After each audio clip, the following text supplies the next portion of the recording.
السلام کی شفاعت ہم سب کو نصیب ہونے کے لیے، خصوصاً مرحوم ایوب حسن ابن ظاہر حسین مرحوم و اہلیہ مرحوم ظاہر حسن ابن صدق حسن مرحوم، آل فاطمہ بنت صغیر حسین اور دیگر مرحومین کی مغفرت کے لیے، بلندی درجات کے لیے، محمد و آل محمد کی شفاعت ہم سب کو نصیب ہونے کے لیے ایک مرتبہ سورہ حمد اور ایک مرتبہ سورہ اخلاص کی تلاوت کر کے ان سب کی روح کو بخش دے۔ بلند آواز میں بسم اللہ الرحمن الرحیم، الحمد للہ رب العالمین، الرحمن الرحیم، مالک یوم الدین، ایاک نعبد و ایاک نستعین، اهدنا الصراط المستقیم، صراط الذین انعمت علیہم غیر المغضوب علیہم ولا الضالین۔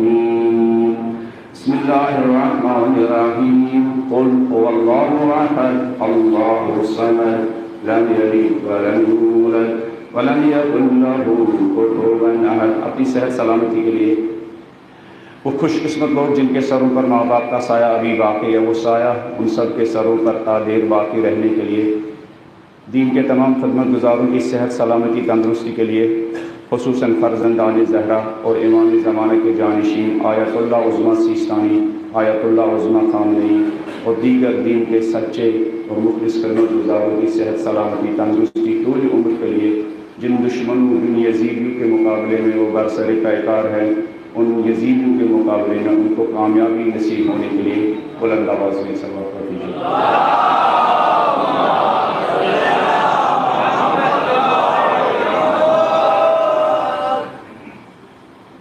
مجلس چہلو ہے، اسی مناسبت سے میں نے نہج البلاغہ کا خطبہ نمبر 128 188 کا ایک نورانی جملہ آپ کے سامنے تلاوت کیا۔ میں اپنا اس خطبے میں کچھ اضافہ نہیں کروں گا کہ پورا خطبہ میں آپ کو سنانے کی کوشش کروں گا۔ وقت ہمارے پاس صرف 50 منٹ ہے، اس لیے کہ آپ لوگوں نے علی کا ٹائم بھی شاعروں کو دیا، جبکہ ہونا یہ چاہیے تھا کہ شاعروں سے ٹائم لینا چاہیے، وہ علی کو دینا چاہیے تھا۔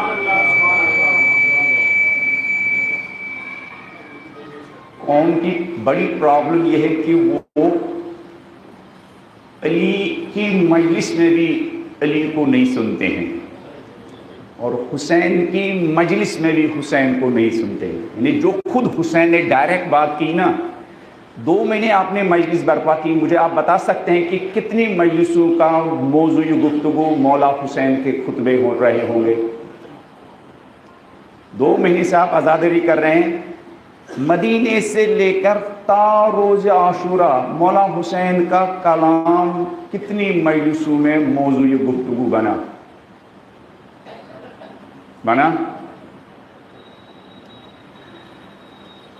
روز عاشورہ حسین تشنہ لب تھے، اپنے ساتھیوں کے درمیان نہیں، لشکر عمر سعد کے سامنے 3 بڑے خطبے دیے۔ شب عاشورہ اپنے ساتھیوں کے درمیان خطبہ دیا، وہ بالکل چھوٹا خطبہ تھا، لیکن لشکر عمر سعد کے سامنے بڑا خطبہ دیا۔ کیوں؟ من الظلمات الی النور، حسین تاریکی میں ڈوبے ہوئے لوگوں کو نور کی طرف لانا چاہتے تھے۔ اس لیے میں نے کہا علی کا ٹائم شاعروں نے لیا ہے نا، تو مولا یہ خطبہ نمبر 188 مرگ اور موت کے بارے میں آپ کو پتا ہونا چاہیے۔ نہج البلاغہ بقول استاد شہید مرزا مطہری کے نہج البلاغہ کی شہرت کی ایک بڑی وجہ نہج البلاغہ کی نصیحتیں ہیں۔ نہج البلاغہ کی شہرت کی بڑی وجہ نہج البلاغہ میں مولا علی علیہ السلام کی نصیحتیں ہیں، ایسی نصیحتیں جن کے بارے میں شہید استاد مرزا مطہری فرماتے ہیں کہ بزرگ ترین بخش نہج البلاغہ مواعظ است۔ نہج البلاغہ کا ایک بڑا حصہ نصیحتوں پر مشتمل ہے جو ہم سننے کے لیے تیار. کیوں؟ نصیحتیں سننے کے بعد ذمہ داری کا احساس ہوتا ہے اور ہم ذمہ دار بننا.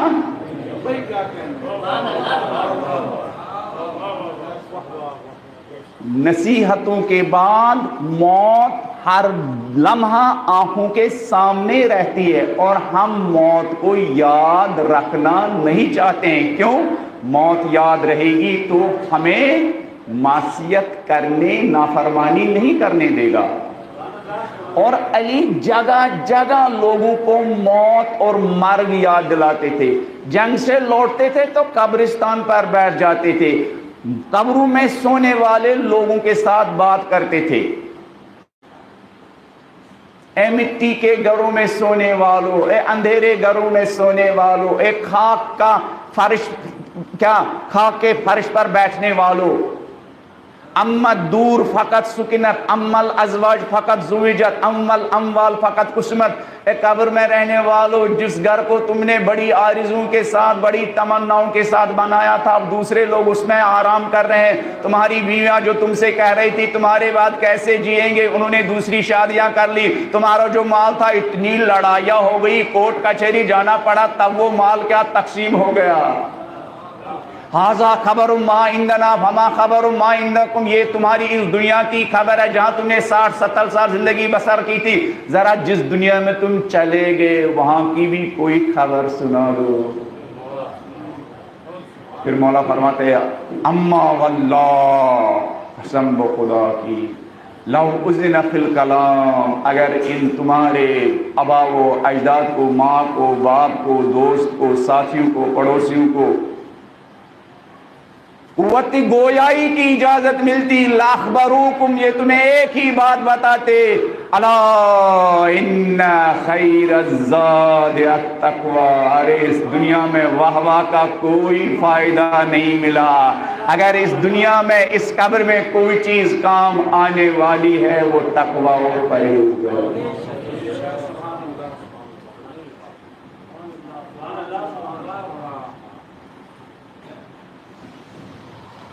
شیخ فرماتے تقریباً نیوی از نہج البلاغہ رو این بخشش تشکیل میدہ. نہج البلاغہ کا آدھا حصہ اس نہج البلاغہ کا نصیحتوں پر مشتمل. اور کیسی نصیحتیں؟ پھر شیخ کہتے ہیں بیش از 1000 سال، 1000 سال سے بھی زیادہ عرصہ گزر گیا ہے. این مواعظ نقش مؤثر و خارق العاده خود را ایفا میکنند. 1000 سال بیت گئے لیکن علی کی ان نصیحتوں میں خارق العادہ، عجیب و غریب تاثیر آج بھی موجود ہے. ہنوز اندر کلماتی جاندار، آج بھی علی کی نصیحتوں میں آن نفوذ و تاثیر وہ اثر ہے کہ دل ہارا بتپش اندازد، کہ یہ دلوں میں عمل کی حرکت ایجاد کر سکتا ہے. 1000 سال گزرنے کے بعد، 1400 سال گزرنے کے بعد، وہ احساسات رکت می بخشد، اور وہ انسانی احساسات جو دم توڑ چکے ہیں ان احساسات میں ایک نئی زندگی ایجاد کر سکتے. باشخا جاری سازد، اگر کوئی دل کی گہرائی سے علی کے ان نصیحتوں کو سنے تو آج سنگ دل ترین انسان کی آنکھوں سے آنسو بہہ سکتے. آج بھی اگر کوئی سنے،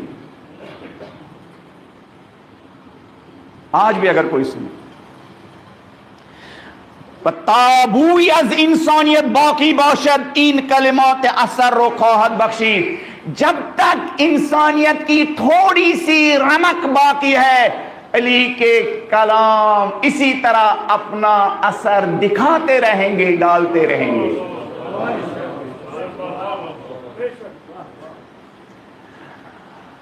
اب خطبہ نمبر 188، شاید میں تو اس لائق ہو بھی نہیں میں وضاحت کروں. مولا فرماتے اس خطبہ نمبر 188 میں یہ بات مولا نے بار بار ریپیٹ کی ہے نہج البلاغہ میں، اوصیکم ایھا الناس بتقوی اللہ،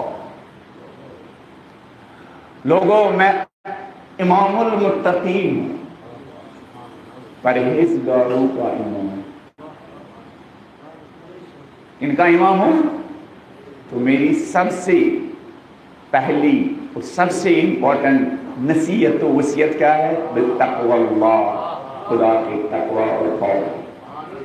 زندگی بھر جو سب سے زیادہ علی نے لوگوں کو وصیت اور تاکید کی وہ تقوی کی تھی، اور جب علی اس دنیا سے جا رہے تھے تو اس وقت بھی علی کی زبان پر اوصیکما وجمیع ولدی بتقوی اللہ، بچوں اگر میری سب سے امپورٹنٹ اور سب سے اہم نصیحت سننا چاہتے ہو تم اور تمہارے علاوہ جو لوگ ہیں، وہ کیا ہے؟ بتقوی اللہ۔ اس زندگی میں امیر بن کے جیو یا غریب بن کے جیو، شہر میں رہو یا گاؤں میں رہو، نیچے اعلیٰ عہدے پر رہو یا معمولی پوسٹ پر رہو، لیکن زندگی کا کوئی لمحہ تقوی اور خوف خدا کے بغیر بسر نہیں ہونا چاہیے۔